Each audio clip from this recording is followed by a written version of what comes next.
Bonjour à toutes et à tous et bienvenue dans ce premier rendez-vous d'une série que nous inaugurons aujourd'hui ensemble sur le thème de la reconnexion.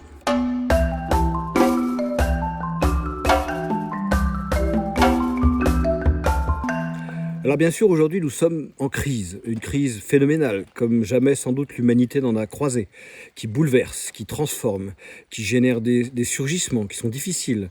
Une crise qui rend possible des choses qu'on imaginait impossibles et qui nous invite à réfléchir, imaginer, se projeter dans un futur pour le moins aujourd'hui incertain.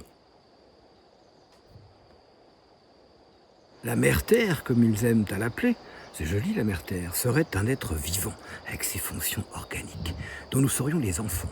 Sacrément indisciplinés les enfants. Et cette crise, ce coronavirus qui impacte nos sociétés modernes, serait un symptôme. Le symptôme d'une maladie autrement plus grave, celle d'une déconnexion mortifère des êtres vivants que nous sommes avec la nature et la vie, des êtres vivants entre eux, tous les êtres vivants, et des êtres vivants avec notre nature intérieure, avec nous-mêmes.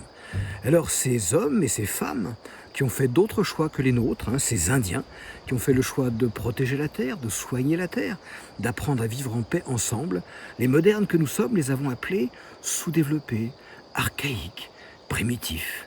Mais c'est ça, être primitif, archaïque, faire le choix de soigner la terre, de protéger la terre, ou d'apprendre à vivre en paix ensemble, c'est ça être primitif. Je pense, et nous pensons à Chendukwa, que nous aurions tellement à apprendre, si nous avions l'audace d'un vrai dialogue, si nous faisions preuve d'un peu de fraternité pour les accueillir dans la communauté des hommes, si nous respections un petit peu ces autres, tous les autres, que nous apprenions un peu à nous enrichir de nos regards et de nos différences. Dans l'association Chendukwa, ça fait maintenant 34 ans qu'on est convaincu que ces autochtones, ces Indiens, leur regard peut nous aider à décoloniser nos imaginaires, à trouver de nouvelles sources d'inspiration.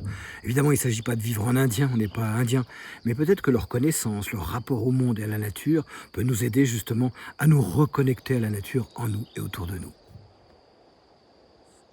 Les Indiens, les autochtones, seraient encore au nombre de 300 millions de personnes réparties dans 77 pays sur le globe et ils connaissent et ils respectent et ils protègent 90% de notre biodiversité. 300 millions de personnes protègent 90% et connaissent 90% de notre biodiversité. Si vous le souhaitez, je vous retrouverai chaque semaine pour vous raconter ces histoires. Ah, bien sûr, pas des histoires pour vous faire des leçons de morale. C'est pas les Indiens qui ont raison et nous qui aurions tort. Et puis nous, on n'est pas Indiens. Juste des sources d'inspiration, un peu comme des contes, qui pourraient peut-être nous guider pour trouver les meilleurs chemins pour demain. Voilà, dans ces histoires, il sera question d'ancrage, de présence, de partage, de symboles. On rencontrera des chamans, on rencontrera des enfants, on rencontrera des familles, des femmes, des gens qui nous guideront dans ces sociétés d'alliance avec la nature.